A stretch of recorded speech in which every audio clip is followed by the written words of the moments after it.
Promo അപ്ഡേറ്റുകളിലേക്കാണ് നമ്മൾ പോകുന്നത്. പാതിരാത്രിയിലെ ഒരു പ്രോമോ വന്നിട്ടുണ്ട്, ഒരു കിടുക്കാച്ചി പ്രോമോ.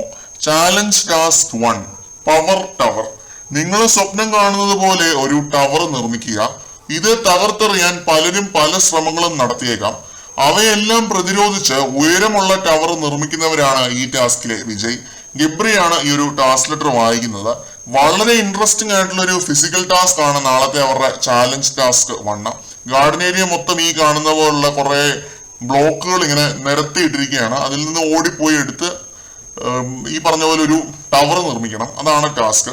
ഇതൊരു പൊളി പൊളിക്കുമെന്ന് നമുക്ക് അടിവരയിട്ട് പറയാൻ പറ്റുന്ന രീതിയിലുള്ള ഒരു ടാസ്ക് ആണ്. അമ്മാതിരി തകർപ്പൻ ഒരു ടാസ്ക് ആണ്. പിന്നെ പ്രോമോ അവസാനിക്കാൻ നേരത്ത് നമ്മുടെ ജിൻഡോയും അഭിഷേക് ശ്രീകുമാറും തമ്മിൽ ഒരു കയ്യാങ്കളിയിൽ ഏർപ്പെടുന്നതായിട്ട് കാണിക്കുന്നുണ്ട്. ശ്രീകുമാർ ആണ് ജിൻഡോയെ കഴുത്തിന് പിടിച്ചിരിക്കുന്നത് മുറുകെ. ഈ ഒരു പ്രോമോ പ്രകാരം കഴുത്തിന് പിടിച്ച് തറയിലേക്ക് വലിച്ചിടുകയാണ് അഭിഷേക് എസ് ചെയ്തത് ഈ ഒരു പ്രോമോ പ്രകാരം എന്ന് എടുത്തു പറയണം.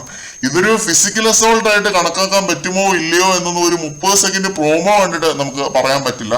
രണ്ടുപേരും മറ്റേ ബോഡി ബിൽഡർ മല്ലന്മാരാണ്. ജിൻഡോയെ അങ്ങനെ ഒരു പിടുത്തം പിടിച്ചാല് ഉറപ്പായിട്ടും ജിൻഡോ ഒരു മർമാണിയിട്ട് അഭിഷേകിനെയും പൂട്ടിയിരിക്കുമെന്നാണ് എന്റെ വിശ്വാസം.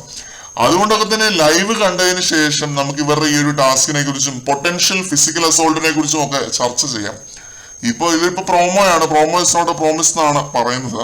പിന്നെ ഇത് പൂർണ്ണമായിട്ടും ടാസ്കിന്റെ ഭാഗമായിട്ട് നടക്കുന്ന ഒരു കയ്യാങ്കളിയാണ് കേട്ടോ. അത് എടുത്തു പറയണം. രണ്ടുപേരും തമ്മിൽ അത്യാവശ്യം നല്ല കമ്പനിയുള്ള രണ്ടുപേരാണ് അഭിഷേകും ജിൻഡോയും. എന്തായാലും നാളത്തെ ഈ ഒരു ടാസ്ക് അതിഗംഭീരമായിരിക്കുമെന്ന് പ്രതീക്ഷിക്കുന്നു. ഇതുപോലത്തെ കുറെ മൽപിടുത്തങ്ങൾ നമുക്ക് കാണാൻ സാധിച്ചേക്കാം. കൂടുതൽ അപ്ഡേറ്റുകളുമായിട്ട് വീണ്ടും കാണാം.